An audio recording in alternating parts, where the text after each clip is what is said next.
हाय parents, अगर आप पहली बार मिल रहे हैं तो मेरा नाम है Manisha. I am mum to a 1 year old gorgeous baby.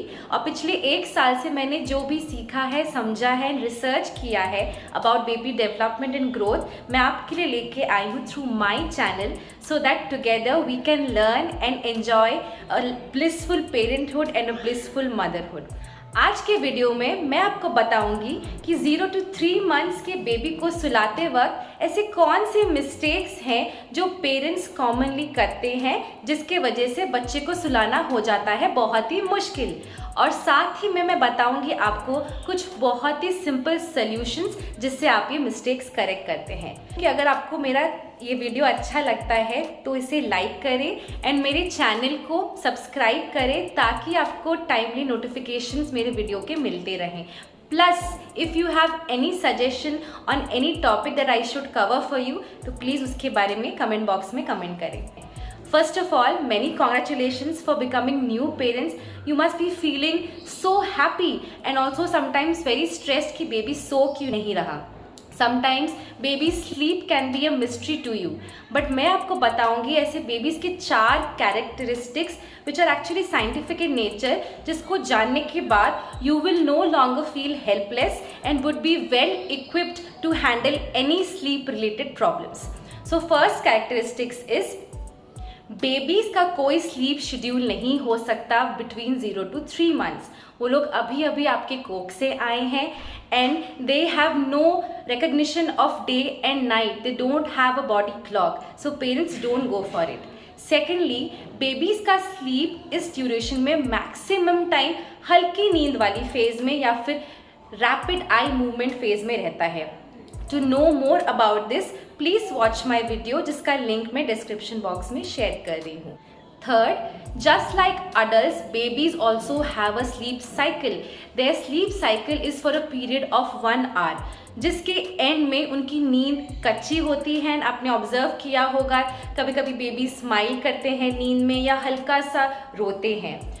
Fourth and most important, हमें नहीं पता कि बेबी कब सोता है कब उठता है, बट साइंस हमें बताता है कि 2 नैप्स के बीच में 0 to 3 months ऑफ बेबी का ड्यूरेशन होता है 45 मिनट से 120 मिनट्स का।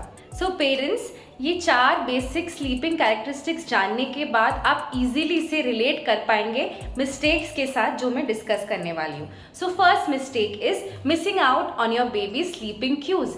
जब बेबीज नैप लेकर उठते हैं, they get tired after some time and they are going to show you some cues that they are tired, like they might just become suddenly silent. वो बहुत देर तक किसी एक पॉइंट पे फोकस करके देखते रहेंगे या फिर they'll start rubbing their ear, their eyes, या फिर suddenly they'll start getting fussy. So this is the tired phase of a baby. So parents, what you want to do is you want to put your baby immediately to sleep at this phase. Because अगर आपने ऐसा नहीं किया, baby will shift into the overtired phase and he'll start getting very fussy, बहुत irritated, चीज़ें फेंकने भी लग सकता है। और बच्चा अगर इस फेज में पहुंच गया तो पेरेंट्स आपको सुलाना हो सकता है बहुत मुश्किल बच्चे को, क्योंकि उनकी बॉडी प्रोड्यूस करती है 2 stress fighting hormones, that is cortisol and adrenaline.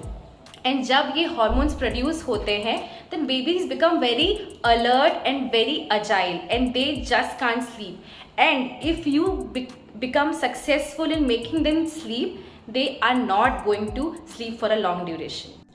Second mistake is keeping the baby awake for too long. जैसे कि मैंने आपको बताया था पेरेंट्स, जब भी बच्चे नैप करके उठते हैं they are awake for a period of 45 minutes to 120 minutes before taking their next nap. तो आप कैसे जानेंगे कि what is the right time to put them to sleep? So generally ऐसा होता है कि अगर आपके बच्चे ने बहुत लंबा नैप लिया है तो इट इज़ पॉसिबल कि अराउंड 1.5 या 2 आवर्स के बाद वो आपको स्लीपिंग क्यूज दिखाएगा। या फिर अगर उसने बहुत ही हल्की नींद जैसे 30 मिनट्स का नैप लिया है तो इट्स क्वाइट पॉसिबल कि जगने के 45 मिनट्स के बाद ही the baby will be tired and will be showing you sleeping cues. तो इस टाइम पे कभी कभी जनरली ममाज यहाँ वहाँ कुछ काम कर रही होती हैं and they avoided they avoid the baby sleeping cues and they keep the baby awake for very long. So parents, you need to avoid this and put the baby immediately to sleep when they show you the sleeping cues. Third mistake is keeping your baby awake longer at daytime so that he can sleep longer at night time. तो generally हमने ये सुना होगा, कभी parents बोलते हैं कि बच्चे को दिन में जगा के रखो बच्चा, ताकि रात को वो अच्छे से सोए और तुम भी सो सको। लेकिन ये 0 से 3 मंथ्स के बेबी के केस में ट्रू नहीं है। This is true for older babies but not for babies in this age group. इसीलिए पेरेंट्स, आप बच्चे को सुलाइए, नहीं तो व्हाट हैपन्स इज बेबीज दिन के टाइम में बहुत ओवर टायर्ड रहेंगे, जिसके वजह से you can not put them to sleep, and अगर वो सो भी गया they will not continue to sleep longer through the night. एक बात जानना बहुत ज़रूरी है कि इस फेज में baby sleep only on demand. आप उनका कोई शेड्यूल नहीं सेट कर सकते, इसीलिए it's better that they sleep whenever they are tired. Fourth mistake that we do is keeping the bedroom very distracting and stimulating for the baby.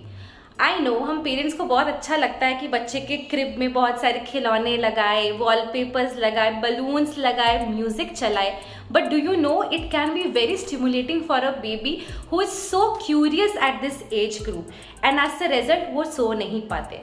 So parents, to help babies to sleep faster and deeper, आप room को जितना भी हो सकता है कम stimulating and disturbing रखिए।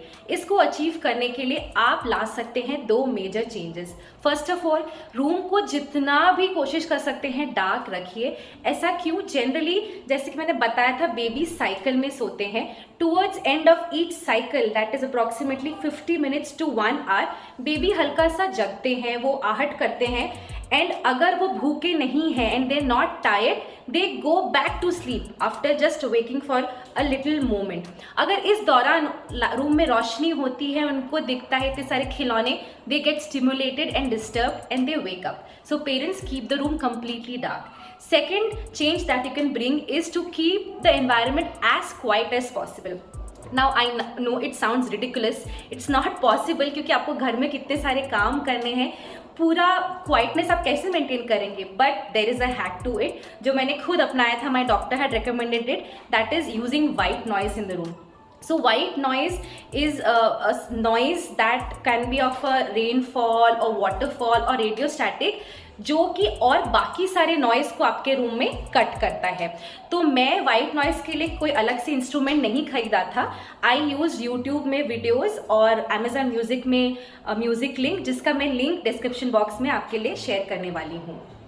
So fifth mistake is picking the baby up too soon. So generally जैसे मैंने बताया, बेबी स्लीप साइकिल के एंड में थोड़ा सा डिस्टर्ब्ड होते हैं, कभी कभी रोने लगते हैं, but that does not mean that the baby is awake. So what parents जो जनरली मिस्टेक करते हैं वो ये है कि they just go and pick up the baby and start soothing him. As a result वो बेबी जो तुरंत ही स्लीप में वापस जा सकता था, वो अब पूरी तरीके से जग चुका है and he is very frustrated क्योंकि उसका स्लीप कंप्लीट नहीं हुआ है। सो पेरेंट्स, आई एडवाइज कि आप थोड़ी देर वेट कीजिए। If the baby is disturb, उसको थोड़ी देर सेल्फ सूद होने दीजिए, या फिर आप हल्के से झूले को हिला दीजिए, उसको हल्का सा पैट कर दीजिए। You will realize that the baby goes back to his sleep again. So the sixth and last mistake is setting your baby's bedtime. Parents, जैसे मैंने आपको बताया था, babies don't have any schedule at this age group. So please don't try to set their timing as per your timing. आपने देखा होगा बच्चा कल किसी टाइम पे सोया, आज किसी टाइम पे सोया, बच्चे डिमांड पे इस ड्यूरेशन में सोते हैं। So please avoid doing this. तो पेरेंट्स, ये थे 6 कॉमन मिस्टेक जिसे अगर आप एड्रेस करते हैं तो you are going to experience a lot of peace. I wish you a very peaceful and blissful parenthood. Thank you for watching my video.